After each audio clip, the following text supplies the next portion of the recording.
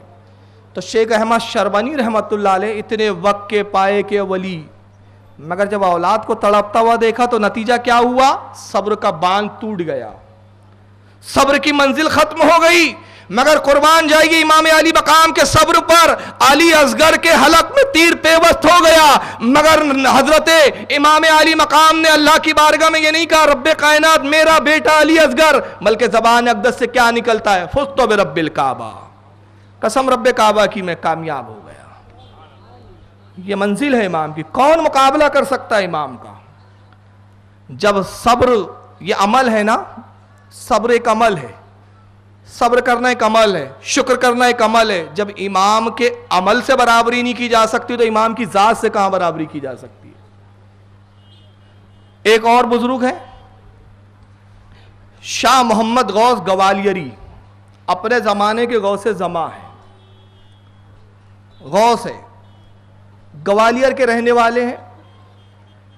ایک مرتبہ گوالیئر کے گورنر نے کسی کام کے لیے آپ کو بلایا، آپ نے ارشاد فرمایا گورنر سے کہو کنواں پیاسے کے پاس نہیں جاتا، پیاسا کنویں کے پاس آتا ہے۔ تو ہوں گا اپنے گھر کا گورنر، تجھے کام ہے میرے پاس آ۔ گورنر کو بڑا ناگوار گزرا، میں نے بلایا اور یہ آئے نہیں۔ حکم نامہ صادر کرتا ہے کہ شاہ محمد غوث گوالیری سے کہو کہ فوراً گوالیئر چھوڑ کے نکل جائے، اور رات ہونے سے پہلے اگر وہ نہ نکلے، گوالیئر میں پائے گئے تو ان کو قتل کر دوں گا۔ حالانکہ غوث تھے، چاہتے تو سب کچھ کر سکتے تھے، مگر صبر کی منزل پر تھے۔ رب کائنات میں صبر کروں گا اس کی زیادتی پر۔ رب کائنات تو نے طاقت دی ہے، قوت دی ہے، اظہار نہیں کروں گا۔ گوالیئر چھوڑنے پہ آمادہ ہوئے، 40 مریدین تھے، حکم دیا چلو۔ مریدین نے کہا حضور اللہ نے اتنی قوت و اختیار دی ہے، اللہ کے آپ ولی ہے، وقت کے غوث ہے، دعا فرمائی، ابھی گورنر ہلاک ہوا جاتا ہے۔ کہا ہم لوگوں کی حفاظت کے لیے بھیجے جاتے نہ کہ ہلاکت کے لیے، میں صبر کروں گا، چلو گوالیئر چھوڑ دیا جائے۔ 40 مرید گھوڑے پہ سوار ہوئے، یہ بھی گھوڑے پہ سوار ہے۔ ایک پوتی تھی آپ کی چھوٹی سی، پوتی کو اپنے پیٹھ کے پیچھے بٹھا لیا، سفر کر رہے ہیں۔ جب بیچ جنگل میں پہنچے، ڈاکوؤں کو پتہ چل گیا کہ صاحب شاہ محمد غوث گوالیری سفر پہ جا رہے ہیں اور گوالیئر چھوڑ کے جا رہے ہیں۔ اب مریدین بہت تھے، لوگ آتے تھے، نذرانے دیتے تھے۔ ڈاکوؤں نے کہا کہ بہت زیادہ مال اسباب لے کے جا رہے ہوں گے، چلو لوٹ لو، خوب مال ہوگا، جب ملکی بدل رہے تو پورا مال وال ساتھ میں لے کے جا رہے ہوں گے۔ ڈاکو آئے، چاروں طرف سے گھیر لیا۔ جب گھیرا تو مریدین نے کہا حضور کیا حکم ہے؟ کہا جنگ کی اجازت نہیں، صبر کرو، خبردار جو کسی نے میان سے تلوار نکالی، اپنے گھوڑوں کی رفتاروں کو بڑھاؤ اور نکلو یہاں سے، بھاگو۔ اب یہ بھاگنے لگے، ڈاکوؤں نے پیچھا شروع کیا، ڈاکو پیچھے اور یہ گھوڑے سے بھاگے جا رہے ہیں۔ ڈاکوؤں نے پہلے ایک سپاہی ان کے ایک مرید کو گھیرا جو سب سے پیچھے تھا، تلوار چلی، گردن تن سے جدا ہوئی، مرید گرا، گرتے وقت آواز دی یا مرشد اغثنی، اے مرشد مدد کیجئے، المدد یا مرشد۔ آپ نے پلٹ کر دیکھا، گھوڑا آگے بڑھا رہے ہیں، مرید کی طرف التفات نہیں کیا۔ دوسرا مرید کٹ کے گرتا ہے، اس نے بھی آپ کو ندا کی مرنے سے پہلے۔ پھر تیسرے مرید کو ڈاکوؤں نے گھیرا، انہوں نے پھر ندا کی، اس نے بھی ندا کی اے مرشد میری مدد کیجئے۔ آپ نے اس کی بھی طرف توجہ نہ دی، اور ہر بار آپ یہ کہتے ہیں رب کائنات تو نے اختیار تو ضرور دیا ہے، مگر میں دعا نہیں کروں گا، میں تیری رضا پر راضی ہوں، تیری مرضی ہے، تو چاہے میرے جس مرید کو اپنے پاس بلا لے اور جس مرید کو چاہے میرے پاس رکھ، میں تیری رضا پر راضی ہوں۔ یہ کہتے ہوئے گھوڑا بڑھائے جا رہے ہیں، دوسرا مرید شہید ہوا، تیسرا مرید شہید، مرید پہ مرید شہید ہوتے جا رہے، یہاں تک کہ آپ ہر مرید کے گرنے پر، شہادت پر، صبر کی منزل پر قائم ہے، صبر پر موجود ہے، صبر کا دامن تھامے ہوئے۔ منظر یہ ہوتا ہے کہ ایک ڈاکو اور کچھ ڈاکو آپ کو گھیرتے ہیں، آپ گھوڑا بھگائے جا رہے ہیں، یہ بھی بھگا رہا ہے، ڈاکو چاہتا ہے کہ کسی طرح ان کو روکا جائے، کسی طرح ان کو ٹھہرایا جائے، مگر آپ نے گھوڑے کی رفتار بڑھائی۔ نتیجہ یہ ہوا کہ پیچھے آپ کی پوتی بیٹھی ہوئی تھی، اس کے کان میں بالیاں تھی سونے کی۔ ایک بدبخت ڈاکو کی نگاہ پڑی کہ کان میں سونے کی بالیاں ہیں، اور شیخ محمد غوث گوالیری کا حال یہ ہے کہ روکنے کے لیے تیار نہیں، اگر تلوار چلائیں گے تو بچی قتل ہو جائیں گی، بچی کو قتل کرنا مناسب نہیں ہے، مقصد تو دولت لوٹنا ہے۔ مریدوں کو اس لیے مارا کہ یہ محافظ تھے، جب محافظ نہ رہے تو اب کوئی فرق نہیں ہے کہ غوث محمد گوالیری کو ہم قابو میں پائے۔ یہ کہتے ہوئے آگے بڑھتے ہیں سوچتے ہوئے، اور اس کے بعد ایک ڈاکو نے اشارہ کیا، انگلی ہاتھ بڑھایا، ہاتھ بڑھانے کے بعد آپ کی پوتی کے کان کی بالیوں پہ ہاتھ ڈالتا ہے اور بالیوں کو ایسا کھینچا کہ پوتی کا کان چیر جاتا ہے۔ بالی اس کے ہاتھ میں، کان چیرا، خون جاری ہوا۔ پوتی نے کرب و درد میں آواز دیتی ہے دادا جان میری خبر گیری کیجئے، دادا جان میری مدد کیجئے۔ آپ نے پھر بھی صبر کیا، اب بھی صبر کا دامن تھامے ہوئے ہے۔ اس کے بعد دوسرا ڈاکو قریب بڑھتا ہے، اس نے دوسرے کان کی طرف ہاتھ بڑھایا، بالیوں کو لیا، پھر کھینچا، اور جب کھینچا تو پھر کان چیرا، یہ بالی بھی اس کے ہاتھ میں گئی، دونوں کانوں سے خون جاری ہے۔ پھر پوتی چلاتی ہے دادا جان میری خبر گیری کیجئے، دادا جان میری طرف توجہ دیجئے۔ آپ نے پھر صبر کیا۔ اب تیسرا معاملہ یہ آتا ہے کہ گلے میں ایک ہار ہے آپ کے پوتی کے، ایک بدبخت آگے بڑھتا ہے اور گلے کے ہار کو کھینچنا چاہتا ہے. نتیجہ یہ ہوتا ہے کہ ہار ٹوٹنے کے لیے تیار نہیں, ہار ہاتھ میں آنے کے لیے تیار نہیں, گلے پہ وہ ہار کی رگیں پڑتی ہے اور وہ گھستا ہے, یہاں سے گلے سے خون جاری ہوا, پوتی نے چلا دادا جان میں مری جاتی ہوں, میں قتل ہوئی جاتی ہوں. بس محمد غوث گوالیاری نے اس منظر کو پلٹ کر دیکھا, برداشت سے باہر ہو گیا, صبر کی منزل ختم ہو گئی, صبر کا دامن ہاتھ سے چھوٹ گیا. اپنا عصا ہوا میں لہراتے, رب کائنات تو نے مجھے صبر اب تک عطا کیا, اب تک میں صابرین سے ہوں. رب کائنات اب صبر نہیں ہوتا. بعد اب پوتی کی جان پر آئی اور جیسے ہی ڈنڈا ہوا میں لہراتے ہیں, عالم یہ ہے کہ وہ ڈنڈا تلوار میں تبدیل ہوتا ہے اور سارے ڈاکوں کی گردنوں کو تن سے جدا کرتا جاتا ہے, پورے ڈاکو مر جاتے ہیں. آپ اس کرامت کے وقت خود بھی محفوظ, آپ کی پوتی بھی محفوظ, لیکن بات گھوم کر وہیں آ جاتی ہے کہ صبر کا دامن آپ بھی ہمیشگی کے طور پر نہیں تھام سکے. وقت کے غوث زماں تھے, مگر اولاد پر جب بات آئی, پوتی کو جب دیکھا تکلیف میں, صبر کا دامن چھوٹ گیا. مگر کربلا میں امام علی مقام کی ذات کو تو دیکھیں, نوجوان بیٹا علی اکبر شہید ہوا. آپ نے یہ نہیں کہا کہ مالک کائنات تیری بارگاہ میں میرا گلہ ہے, بلکہ عرض کیا کرتے, رب قدیر تو گواہ ہے مالک کائنات. ابراہیم نے جب اپنے بیٹے اسماعیل کی قربانی پیش کی تھی تو ابراہیم کی آنکھوں پہ پٹی تھی, میری آنکھوں پہ پٹی نہیں ہے. میری اس قربانی کو اپنی بارگاہ میں قبول فرما. فزتو برب الکعبہ, قسم رب کعبہ کی میں کامیاب ہو گیا. ہر منزل پر امام شکر کا مظاہرہ کر رہے ہیں, ہر منزل پر.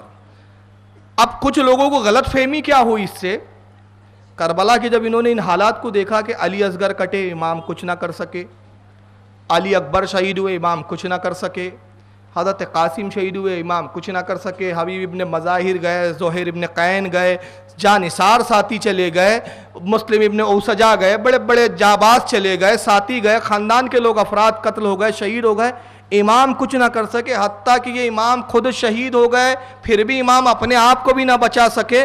ارے یار یہ بریلیوں کا کیسا عقیدہ ہے, یا غوث المدد, یا علی المدد, یا حسین المدد.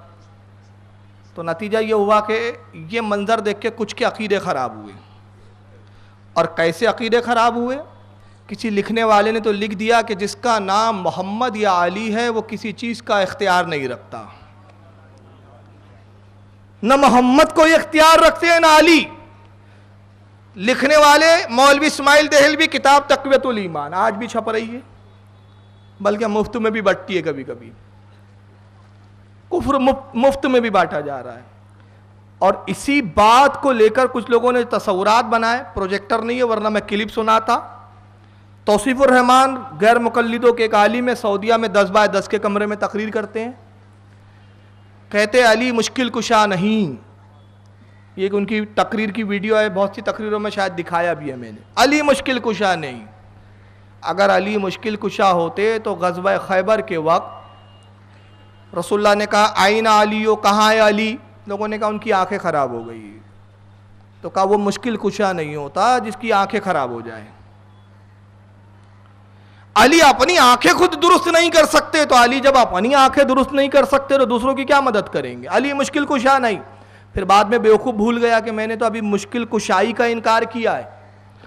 تو کہتا ہے کہ رسول اللہ کے پاس علی آئے, نبی نے لعاب دہن علی کی آنکھ میں لگایا, علی کی آنکھ اچھی ہو گئی. علی کہتے ایسی اچھی ہوئی جیسے کبھی خرابی نہیں ہوئی تھی. میں کہا تیری عقل کا ماتم, علی مشکل کشا نہیں مگر نبی تو مشکل کشا ہو گئے نا. ایک انکار کرو تو ایک چیز چڑھ جاتی ہے. اگر نبی کے لعاب میں تاثیر نہ تھی اور نبی کو اختیار نہ تھا تو نبی نے کہنا چاہیے تھا علی میں کچھ نہیں کر سکتا, تیری آنکھیں خراب ہے, سجدہ کر اللہ سے مانگ. نبی نے کہا نہیں, دعا تو میری مستجاب الدعوا ہے, دعا تو قبول ہی ہوتی ہے. ارے وہ تھوک جس میں لوگوں کے جراثیم ہوتے ہیں, میں اپنے تھوک کا معجزہ دکھا دوں کہ جب میں کسی کی آنکھ میں لگا دوں تو جراثیم نہیں ہوتے, آنکھ خراب نہیں ہوتی, بلکہ اس آنکھ کی بینائی اور بڑھ جاتی ہے. لعاب لگایا تو علی تو مشکل کشا آپ نے انکار کر دیا, نبی کو تو مانا. اور معراج ربانی صاحب کہتے ہیں کہ اگر علی مشکل کشا ہوتے تو جب حسین کربلا میں شہید ہو رہے تو کیوں نہیں بچا لیا, کیوں نہیں بچا لیا؟ میں ایک چیز بتاتا ہوں، اللہ تعالیٰ نے کہا ان اللہ مع الصابرین، اللہ صبر کرنے والوں کے ساتھ ہے. یہ بچا سکتے تھے، صبر کی منزل پر تھے، تاکہ بتانا چاہتے تھے. حسین بھی چاہتے تو اپنے آپ کو بھی بچاتے، پورے خاندان کو بھی بچاتے. مگر دو باتیں عرض کروں گا. پہلے حسین بچنے گئے کب تھے؟ حسین کو اپنے آپ کو بچانا ہوتا تو کربلا ہی نہ جاتے. حسین اپنے آپ کو بچانے نہیں گئے تھے. نانا سے وعدہ تھا حسین تم اپنے آپ کو قتل کروا دینا، اپنے آپ کو ختم کروا دینا، مگر اسلام کو ختم مت ہونے دینا. تمہاری شہادت میں اسلام کی بقا ہے. دنیا تمہیں قتل کریں گی مگر اسلام کو زندگی مل جائیں گی. تمہارے خون سے اسلام کو زندگی تازگی عطا ہو جائے گی. تو حسین بچنے نہیں گئے تھے، اسلام بچانے گئے تھے. پہلی بات یہ، وہاں حسین صبر کی منزل پر تھے، کرامت کی منزل پر نہیں تھے. ایک منزل ہوتی ہے کرامت، ایک ہوتی ہے صبر، الگ الگ منزلیں ہیں. کرامت کی منزلیں آئی تو حسین نے کرامتیں بھی دکھائی، مردوں کو بھی جلائے ہیں. جن لوگوں نے 10 روزہ 12 روزہ جلسے سنے، وہاں پہ میں نے دلیلیں بھی دی کہ حسین نے مردوں کو بھی جلایا. وہ چاہتے تو اہل بیت میں جتنے شہید ہو رہے سب کو زندہ کر سکتے تھے، خود کبھی نہ قتل ہوتے، مگر وہ صبر کی منزل پر رہ کے بتا رہے تھے. ان کی نگاہ دیکھ رہی تھی آنے والے زمانے میں یزید کو حق پر بھی کہنے والے کچھ نابکار پیدا ہو جائیں گے. تو میں صبر کی منزل پر ہوں، کرامت نہیں دکھا رہا ہوں. اگر میں کرامت سے یزید کو مروا ڈالوں، ابن زیاد کو مروا ڈالوں، عمر ابن سعد کو مروا ڈالوں، تو لوگ کہیں گے حسین نے کرامت دکھائی. ہو سکتا ہے وہ حق پر تھے، ہو سکتا ہے وہ سچے تھے. حسین نے اپنے عیبوں کو، اپنی کمیوں کو چھپانے کے لیے ان نیکوں کو مارا ہے، ان عابد اور زاہدوں کو مارا ہے. تو حسین نے صبر کر کے اپنی شہادت کو منظور کیا اور کہا سنو قرآن میں ان اللہ مع الصابرین، اللہ صبر کرنے کے والوں کے ساتھ ہے. تو اللہ کربلا میں میرے ساتھ تھا، یزید کے ساتھ نہیں تھا. اللہ میرے ساتھ ہے، سمجھ لو. اگر کرامت دکھاؤں تو تمہیں شبہ ہو جائیں گا. تو آج فیصلہ ہو گیا کہ یزید کی نابکار ہزاروں اولادیں پیدا ہو جائے، ایسے ہزاروں جلسے لے لیے جائیں اور یزید کو جنتی بتایا جائے. لیکن ہمیں قرآن نے بتا دیا اللہ حسین کے ساتھ ہے، یزید کے ساتھ نہیں ہے. اور علی کے بارے میں ایک شاعر نے کیا ترجمانی کی ہے، علی واقعی مشکل کشا ہے. اور مشکل کشائی وہ اسی کی کرتے جو ان سے مانگتا ہے. جو مانگتے ہی نہیں اس کی مشکل کشائی کیوں کرے؟ تم مانگتے نہیں ہو، ہم مانگتے رہو، ہم کو تو ملتا ہے بھائی، ہم مانگتے ہیں. شاعر کہتا ہے مظہر ذات حبیب کبریا بن گئے. حبیب کبریا رسول اللہ کا لقب، کبریا اللہ، یعنی اللہ کے حبیب کے مظہر ہے مولا کائنات. مظہر ذات حبیب کبریا بن گئے، تنگ دستی میں دست خدا بن گئے. عمر مشکل میں ساری گزاری مگر ساری دنیا کے مشکل کشا بن گئے. عمر مشکل میں ساری گزاری مگر ساری دنیا کے مشکل کشا بن گئے. اب حسین کو علی نے کیوں نہیں بچایا، رسول نے کیوں نہیں بچایا؟ اس کا جواب شاہ عبدالعزیز محدث دہلوی بہت پہلے دے چکے ہیں. اور شاہ عبدالعزیز محدث دہلوی شاہ ولی اللہ صاحب کے صاحبزادے، جن کو دیوبندی بھی مانتے غیر مقلد بھی مانتے. شاہ ولی اللہ کے پاس ایک عیسائی آتا ہے، کہتا ہے حضور آپ کے نبی کو اختیار ہے؟ کہا ہے. نبی کے داماد علی کو بھی اختیار اللہ نے دیا، طاقت و قوت دی؟ کہا ہے. تو کہا پھر یہ بتائیے کہ جب اختیار تھا تو نبی نے اپنے نواسے حسین کو کربلا میں کیوں نہیں بچایا؟ تو شاہ عبدالعزیز فرماتے وہ عیسائی تھا، کہا انہوں نے اس لیے نہیں بچایا کہ وہ رب کی سنت ادا کر رہے تھے. رب نے اپنے بیٹے عیسیٰ مسیح کو سولی سے نہیں بچایا تو وہ نواسے کو کیوں بچاتے؟ یہ جواب تھا. حالانکہ یہ آپ سوچیں گے یار یہ تو توہین کر دی انہوں نے. توہین نہیں ہے یہ اس کے عقیدے کے مطابق. ہمارے عقیدے کے مطابق عیسیٰ مسیح تو آسمان پر اٹھا لیے گئے. اس کے عقیدے کے مطابق یہودیوں نے عیسیٰ علیہ السلام کو سولی پہ چڑھا دیا اور عیسیٰ خدا کے بیٹے ہیں. تو کہا کہ خدا اپنے بیٹے کو نہیں بچا سکا تو معاذ اللہ کیا خدا مجبور تھا؟ نہیں. بلکہ یہ نہیں، قرآن میں تو کئی جگہ ذکر آیا کہ بنی اسرائیل نے ایک ایک دن میں کئی ہزار نبیوں کو شہید کیا. ایک ایک دن میں کئی سو نبیوں کو قتل کیا، کئی ہزار نبیوں کو قتل کیا. اللہ کیا معاذ اللہ مجبور تھا کہ اپنے نبیوں کو نہ بچا سکا؟ یہ نہیں ہے، اس کی حکمت ہے. نبیوں کو اس لیے نہیں بچایا، وہ بچانے پر قادر تھا، مگر کل نفس ذائقۃ الموت کے تحت ہر جاندار کو، ہر مخلوق کو موت کا مزہ چکنا ہے. ان انبیاء کو بھی بحیثیت انسان اور بشر کے موت کا مزہ چکنا تھا، انہیں بھی موت آنی تھی، مگر یہ اللہ کا انعام ہے کہ انہیں شہادت کی موت دی گئی. کیونکہ تمام اموات میں، تمام موتوں میں جتنی طرح کی موتیں آتی اس میں سب سے افضل شہادت کی موت. تو امام حسین کو بھی انتقال کرنا تھا، اور رسول اللہ کو بھی وعدہ الہی کے تحت ایک آن کے لیے موت آئی، مگر افضل موت تو یہ ہے کہ شہادت کی. تو نبی کے نواسے کے لیے افضل موت کو چنا گیا. اب آئیے میں ایک چیز یہاں پہ ایک حدیث سناتا ہوں سند کے ساتھ کہ مولا کائنات کو اللہ نے اختیار دیا ہے. روایت ہے عن زید ابن ارقم رضی اللہ تعالیٰ عنہ. حضرت زید ابن ارقم روایت کرتے ہیں ان النبی صلی اللہ علیہ وسلم، اللہ کے رسول نے ارشاد فرمایا من کنت مولاہ فعلی مولا، جس کا میں مولا اس کا علی مولا. مولا کے معنی ہوتے مددگار.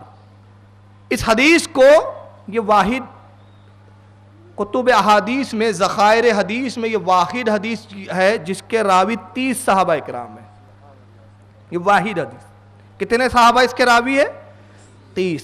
اور دوسری اس حدیث کی خاصیت بتاؤں میں آپ کو، یہ کتب حدیث ذخائر حدیث میں واحد ہی حدیث ہے من کنت مولاہ فعلی مولا. یہ واحد حدیث ہے جس کے راوی عشرہ مبشرہ ہے، وہ 10 صحابی جن کو جنت کی بشارت دی گئی، اور متعدد محدثین نے اس کو روایت کیا. مگر یہ حدیث چونکہ حضرت علی کی اختیار اور ہماگیریت پر دلالت کرتی ہے اور رسول اللہ کے مولا ہونے پر دلالت کرتی ہے، تو ہضم نہیں ہوا. تو غیر مقلدین کے ایک مولوی ہے زبیر علی زئی، ابھی مرے ہیں، وہ کہتے نہیں مولا کے معنی جگری دوست ہوتے ہیں، مددگار کے نہیں ہوتے، جگری دوست کے ہوتے ہیں. اچھا چلو، اگر مولا کے معنی جگری دوست کے ہی ہوتے ہیں تو قرآن میں اللہ نے بھی اپنے لیے لفظ مولا کا استعمال کیا ہے، تو اللہ جگری دوست کے معنی میں کہ مددگار کے؟ اب یہ بتا دیجئے آپ. قرآن میں ہے، اللہ ارشاد فرماتا ہے واعف عنا، اے پروردگار ہمیں معاف فرما دے. یہ دعا تعلیم کی گئی قرآن میں. واغفر لنا، اور ہمیں بخش دے. وارحمنا، ہم پر رحم فرما. انتا مولانا، تو ہی ہمارا مولا ہے. پہلے کہا جا رہا ہے بخش دے، رحم فرما. تو رحم فرما کس سے کہیں گے؟ جو مددگار ہوں گا، جو عطا کرنے کی طاقت رکھتا ہوں گا. اے اللہ تو عطا کرتا ہے تو ہمیں کیا عطا کر؟ ہم پر رحم کر. ہمیں کیا عطا کر؟ بخشش عطا کر. ہمیں کیا عطا کر؟ ہمیں معافی کا پروانہ دے. کیوں؟ اس لیے کہ تو ہمارا مولانا ہے، مولا ہے. تو یہاں مولا کے معنی دینے والا، عطا کرنے والا، بانٹنے والا. تو عربی زبان میں جب یہاں مولا، تو نبی نے فرمایا من کنت مولا، جس کا میں دینے والا، جس کا میں مددگار، جس کو میں عطا کرنے والا. فہذا علی مولا، پس علی بھی اس کا مولا ہے. یعنی جس کو میں دینے کی طاقت رکھتا ہوں علی بھی دینے کی طاقت رکھتا ہے. جس کو میں عطا کر سکتا ہوں علی بھی اس کو عطا کر سکتا ہے. اور اگر یقین نہ ہو تو آپ کو میں 3 واقعات بتاتا ہوں کہ امام خود کربلا میں خود مختار تھے. کرامت بھی دکھائی امام نے، استقامت بھی دکھائی. کرامت اس لیے دکھائی کہ یہ شبہ ختم ہو جائے کہ میں بے اختیار ہوں. استقامت پر اس لیے رہے کہ یہ شبہ ختم ہو جائے کہ میں ناحق پر ہوں. ابن جوزہ ایک شخص ہے، کربلا میں شخص آگے آتا ہے، کہتا ہے امام علی مقام نے یہ کیا تھا کہ خیموں کے ارد گرد آگ لگا رکھی تھی تاکہ دشمن خیموں کی طرف آگ کی وجہ سے نہ آئے. خندق کھودی تھی اور چاروں طرف آگ دہک رہی ہے. ابن جوزہ آتا ہے ایک شخص بدبخت، کہتا ہے حسین دنیا میں جہنم سے پہلے جہنم کی آگ تم نے بھڑکا لی. معاذ اللہ، حسین اپنے لیے جہنم کی آگ دنیا میں ہی بھڑکا لی. امام علی مقام کو جلال آتا ہے. یہ جملہ بڑا سخت تھا آپ کے لیے. بارگاہ رب العزت پہ ہاتھوں کو بلند کیا، عرض کیا مالک کائنات جنتیوں کے نوجوانوں کو جہنمی کہتا ہے. رب قدیر دنیا میں اس کو آگ کا عذاب دے، دنیا میں اس کو ہلاک کر. ابھی امام کی دعا زبان اقدس سے جاری ہوئی تھی، ہاتھ پھیرا ہی تھا چہرے اقدس پر اس کا گھوڑا، یہ گھوڑے پہ بیٹھا تھا، یہ گھوڑے نے اس کو گرایا، بدکتا ہے گھوڑا، یہ گرتا ہے، اس کا پیر رکاب میں الجھا، اس سے پہلے کہ یہ رکاب سے اپنے پیر کو چھڑاتا، گھوڑا بدحواس ہو کے بھاگا، اور بھاگتے بھاگتے اسی آگ کی خندق میں آتا اور اس بدبخت کو اس نے گرا دیا، اسی وقت اپنے انجام کو پہنچا۔ ایک مزنی آگے بڑھتا ہے، ایک مزنی کہتا ہے حسین دریائے فرات کو دیکھ رہے ہو کیسے موجیں مار رہا ہے، بخدا اس کا ایک قطرہ بھی تمہیں نہیں دیا جائے گا، ایک قطرہ بھی ہم تمہیں نہیں دیں گے۔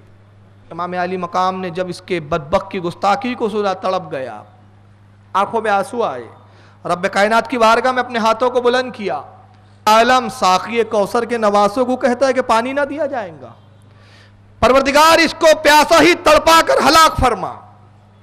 جملے نکلے، دعا نکلی، قبول ہوئی، یہ اپنے گھوڑے کے قریب لگام پکڑے ہوئے کھڑا تھا کہ اچانک گھوڑا بدکتا اور گھوڑا بھاگا، گھوڑے کو پکڑنے کے لیے پیچھے دوڑتا ہے، گھوڑا اس کو پورے میدان کربلا میں دوڑا رہا ہے، یہ گھوڑے کے پیچھے بھاگ رہا ہے، پکڑوں، بڑے مشکل سے اس نے گھوڑے پہ قابو کیا، لگام پکڑی، آیا، تھک گیا، پسی میں شرابور، ہاپ رہا ہے، کاپ رہا ہے، کہتا پانی پلاؤ، پیاس لگ رہی ہے، اس کمبخت گھوڑے نے تھکا دیا۔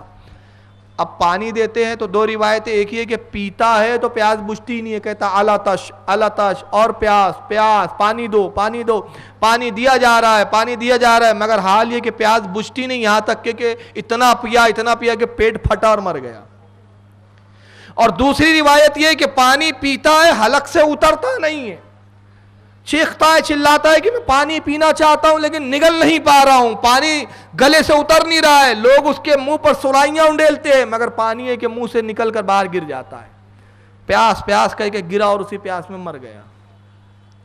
ایک تیسرا گستاخ آتا ہے، کہتا ہے حسین تمہیں رسول اللہ سے کیا نسبت؟ معاذ اللہ استغفر اللہ، تم کہتے ہو کہ میں نواس رسول ہوں، باخدا تم کذاب ہو، تم ہرگز نواس رسول نہ ہو، استغفر اللہ۔ امام علی مقام تڑپ جاتے ہیں، ارشاد فرمایا پروردگار تیرے نبی کے نواسے کا یہ انکار کرتا ہے، اس کے نسب کا جھٹلاتا ہے حسین کو، مالک کائنات اس کو ذلت کی موت عطا فرما۔ بس جیسی یہ دعا زبان اقدس سے جاری ہوئی، اس کو زور کا پاخانہ آتا ہے، حاجت محسوس ہوتی ہے، پانی کا لوٹا لیا، لشکر سے دور ایک نگاہوں سے اجھل ہو کے ایک مقام پہ پہنچا، کچھ جھاڑیاں وغیرہ تھی، بیٹھ گیا، پاجامہ اتارا، ابھی بیٹھ کے حاجت پوری بھی نہیں کر پایا تھا کہ ایک بچھو نے اس کی شرمگاہ پہ ڈنک مارا، اور جیسی ڈنک مارا تڑپ گیا، نجاست میں آلود، برہنہ حالت میں وہیں پر پاجامے کو چھوڑ کر بھاگتا اور کہتا میں ہلاک ہو گیا، میں تباہ ہو گیا۔ لوگوں نے روکا، کیا ہوا، کیوں بھاگ رہا ہے، کمبخت ٹھہر جا، پکڑا، کہتا ہے قسم خدا کی مارا بچھو نے ایک ڈنک ہے لیکن ایسا محسوس ہوتا ہے جیتے جی پورے جسم میں جہنم کی آگ دھڑکا دی گئی ہو، تم نہیں جانتے مجھ پہ کیا تکلیف گزر رہی ہے، حسین کی دعائے ہلاکت نے مجھے تباہ کر دیا، گرا تڑپ تڑپ کے مر گیا۔ یہ تین واقعات میں نے بتایا، واقعات کربلا میں اور بھی واقعات محدثین نے اور مورخین نے لکھے ہیں، جس سے ثابت کیا کہ امام حسین کو اللہ نے یہ بھی اختیار دیا تھا کہ آپ دعا فرماتے تو پورے لشکر یزید کو ایک دعا سے ہی آپ تباہ فرما سکتے تھے، مگر آپ صبر کی منزل پر تھے۔ ایک منزل وہ بھی آئی کہ دنیا سمجھ رہی تھی کہ یہ لوگ طاقت میں زیادہ ہیں، حسین کا اختیار نہیں، حسین با اختیار ہوتے تو پانی کے لیے نہ ترستے، حسین کو طاقت و قوت ہوتی، اختیار و قوت ہوتی تو حسین پانی کو پا لیتے، پانی کے رک نہیں پاتے، مگر انہوں نے روکا، انہوں نے پانی کی طرف آنے نہیں دیا، خیمہ حسین میں ایک قطرے کو جانے نہ دیا۔ مطلب یہ ہوا کہ حسین بے بس تھے، بلکہ یہ نہیں تھا، امام علی مقام جب جنگ کے لیے تشریف لے گئے، گھوڑے پہ سوار ہوئے، نہر فرات پر پہنچے، آپ لڑتے ہوئے، قتل کرتے ہوئے نہر فرات پر گئے، گھوڑے کو نہر فرات میں اتارا، اور اتارنے کے بعد اپنے دستے مبارک کو پانی میں ڈالتے ہیں اور پھر چلو بنا کے پانی لیا، مگر مگر قریب تھا کہ آپ پیتے شمر مردود چیختا ہے حسین وہاں تم پانی پی رہے ہو، تمہارے خیموں کا حال کیا ہے دیکھو، اپنے اہل بیت کا حال دیکھو، اپنے گھر والوں کی خبر لو، خیموں میں آگ لگ گئی ہے، وہاں تباہی مچی ہوئی ہے۔ امام علی مقام نے جب اس مکر و فریب کے پیکر کے جملے سنے، آپ نے پانی کو وہیں چھوڑ دیا، گھوڑے پہ بیٹھ کے آپ خیموں کی طرف جاتے ہیں۔ دیکھا خیمے محفوظ تھے، پانی حسین نہ پی لے، اس بدبخت نے جھوٹ کہا تھا۔ حسین نہر فرات میں جا کر بتایا کہ پانی کا میں محتاج نہیں ہوں، میں پانی کے لیے نہیں ترسا ہوں، لب حسین کے لیے نہر فرات ترسا ہے۔ اور حضرت بابا سرور شاہ تاجی رحمت اللہ تعالیٰ علیہ، نام سنا ہے آپ میں سے کسی نے؟ بمبئی سے تعلق رہا ہے اس ہستی کا، ناگپور کے شہنشاہ حضرت سرکار تاج الاولیاء کے مرید اور خلیفہ ہے۔ تقریباً 38 حج کیے ہیں انہوں نے بمبئی کی سرزمین سے بذریعہ پانی کا جہاز۔ اور غالباً یہاں سرور شاہ چوک بھی ہے ایک جگہ پہ، جہاں تک میں جانتا ہوں، ہے نا، بازو میں ہی ہے، ماشاءاللہ۔ چلیے دیکھیں خوش قسمتی کہ سرور شاہ چوک جہاں سرکار سرور شاہ تاجی تشریف لاتے تھے، انہی کے سائے میں آج بیان کر رہا ہوں۔ بابا سرور شاہ کیا فرماتے ہیں؟ آواز دے تو ساقیے کوثر نکل پڑے۔ امام علی مقام روتے تھے تو کیا ہوتا تھا؟ اس منظر کو منظر کشی کی ہے کہ ساقی کوثر، جو کوثر کا جام پلانے والی ذات رسول اللہ کی، جب امام حسین آواز دیتے روتے تو یہ نکل جاتے تھے نبی پاک، اور اپنی لعاب اپنی زبان اقدس حسین کے دہن میں ڈال دیتے تھے، اور امام حسین رسول اللہ کی زبان کو چوس کر پیاس بجھاتے تھے۔ تو آواز دے تو ساقی کوثر نکل پڑے، چاہے تو نہر فرات خیمے سے نکل پڑے۔ حسین چاہتے تو خیمے سے نہر فرات نکال سکتے تھے، چاہے تو نہر فرات خیمے سے نکل پڑے۔ یہ امتحان صبر حسین ہے سرور، انگلی زمین پہ رکھ دے تو سمندر نکل پڑے۔ یہ امتحان صبر حسین ہے سرور، انگلی زمین پہ رکھ دے سمندر نکل پڑے۔ جس کا نانا اپنی انگلیوں سے دریا جاری کر سکتا ہے نہروں کی، کیا اس کے نواسے کو اللہ نے اتنا کمال نہیں دیا تھا کہ انگلی رکھتے تو سمندر جاری ہو جاتا؟ کیوں؟ ہر بیٹا اپنے باپ کی امانتوں کا، مقام و مراتب کا، صلاحیتوں کا وارث ہوتا ہے، اور حسین تو بدرجے اتم اپنے نانا کے وارث تھے۔ تو ایک قوت تھی مگر منزل صبر پر فائز تھے، اور صبر کی منزل پر رہ کر شہادت کو حاصل کیا، شہادت عظمیٰ کو حاصل کیا۔ اور جب اس شہادت سے ہمکنار ہوئے، کیونکہ شہادت انعام ہے، صبر نہ کرتے تو شہادت جو انعام خداوندی ہے اس کا حصول نہ ہوتا۔ کرامت دکھاتے بچ جاتے، بچ تو جاتے مگر شہادت کی نعمت سے سرفراز نہ ہوتے۔ حسین نے صبر کو دیا اور اس کے عوض رب کائنات کی بارگاہ سے شہادت کے تحفے کو لیا، کیونکہ وہ جانتے تھے اس تحفے کے حصول کے بعد بظاہر یہ شہادت تو فنا ہونا ہے، یہ شہادت تو دنیا سے رخصت ہو جانا ہے، یہ بظاہر ہے، مگر حقیقت کیا ہے؟ وَلَا تَحْسَبَنَّ الَّذِينَ قُتِلُوا فِي سَبِيلِ اللَّهِ أَمْوَاتًا بَلْ أَحْيَاءٌ عِندَ رَبِّهِمْ يُرْزَقُونَ۔ خبردار ہو جاؤ، جو اللہ کی راہ میں شہید ہو جائیں ان کو مردہ نہ کہو، بَلْ أَحْيَاءٌ، بلکہ وہ زندہ ہے، عِندَ رَبِّهِمْ یرزقون، اور رب کی جانب سے ان کو رزق دیا جاتا ہے۔ حسین کیسے زندہ ہے؟ جب لشکر یزید کوفہ سے دمشق کی طرف بڑھا سر حسین کو لے کر، میرے خیال سے یہاں تک کہ واقعات تو کل بھی شاید حضرت نے سنائے ہوں گے آپ کو، اور میرے جہاں بیان چل رہے آج وہ بھی مجمع یہاں موجود ہے، تو کل میں نے کوفہ کے حالات تک وہاں چھوڑا تھا۔ اور چونکہ دین اسلام چینل کے ذریعے ایک بڑا طبقہ مسلمانوں کا اور سنیوں کی ایک بڑی جماعت اپنے گھروں میں سن رہی ہے مسلسل، تو اس کا تسلسل اور اس کی جو ترتیب ہے میری وہ برقرار رہے، تو میں یہاں سے بھی شروع کر رہا ہوں۔ یہاں پہ بھی کمال حسین آپ نظر دیکھتے جائیں کہ جب کوفہ سے دمشق کی طرف گئے امام حسین کے سر کو اور یہ سب اہل بیت نبوت کے افراد کو لے کر یہ قیدی بنا کر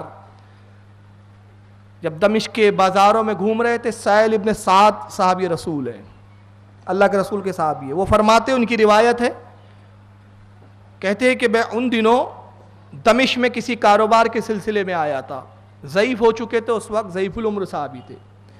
امام جلال الدین سیوطی رحمت اللہ تعالی علیہ نے شرح الصدور صفحہ 88 پر اس واقعے کو لکھا ہے، اور نور الابصار کے اندر صفحہ 149 پر اس واقعے کو بیان کیا گیا. اس کے علاوہ اور بھی متعدد حوالہ جات ہیں. امام علی مقام کا سر اقدس نیزے پر ہے، سب سے آگے سر حسین ہے. گویا اعلان کر رہا ہے میں جب بظاہر حیات تھا تب بھی سر بلند تھا، بظاہر جسم اور سر کا تعلق منقطع ہو چکا ہے مگر اب بھی میں سر بلند ہوں. کل بھی میں سردار تھا، آج بھی میں سردار ہوں. نیزے پہ سب سے بلند چلے جا رہے ہیں حسین کا سر. سہل ابن سعد کہتے ہیں کہ میں نے دمشق کے لوگوں کو دیکھا کہ بڑی مسرت کا اظہار کر رہے ہیں، خوش ہے، اچھے لباس پہنے ہوئے ہیں، تو مجھے محسوس ہوا شاید کوئی جشن کا دن ہے، ان کے کوئی تہوار ہے یہاں پر. فرماتے میں نے پوچھا کہ کیا بات ہے آج یہ دمشق میں اتنی چہل پہل، خوشی کا ماحول، یہ دمشق کو سجا دیا گیا ہے، ہر جگہ یہ دمشق کی سڑکیں جگمگ جگمگ کر رہی ہے، کیا معاملہ ہے؟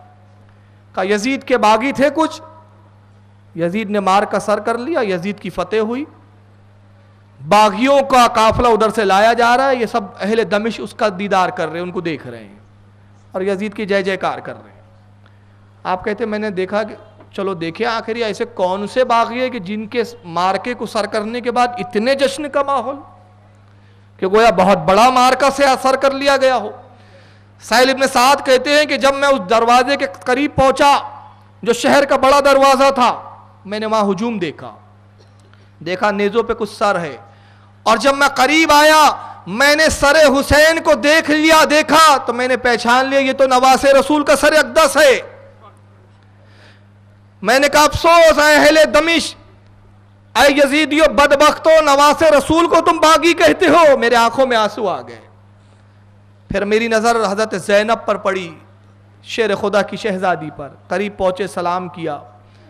حضرت زینب ارشاد فرماتی ہے آپ کون ہیں؟ اس دمشق میں کوئی ہمارا پرسان حال نہیں، حال یہ ہے کہ لوگ ہمیں نفرت سے دیکھتے ہیں، لان تان کرتے ہیں، برا بھلا کہتے ہیں، فحشگوئیاں کرتے ہیں. آپ پہلے فرد ہیں جنہوں نے ہمیں اتنے ادب سے سلام کیا ہے. آپ کون ہیں؟ کہا بی بی میں آپ کے مقام و مرتبے کو اچھے سے جانتا ہوں، میں آپ کے نانا رسول اللہ کا ایک ادنا صحابی ہوں. سہل ابن سعد مجھے کہتے ہیں میں آپ کی خدمت کیا کر سکتا ہوں. افسوس کہ ان بدبختوں نے خاندان نبوت کے چمن کو اجاڑ دیا، خاندان نبوت کو تباہ و برباد کر دیا، نسل امام علی مقام کو ختم کر دیا.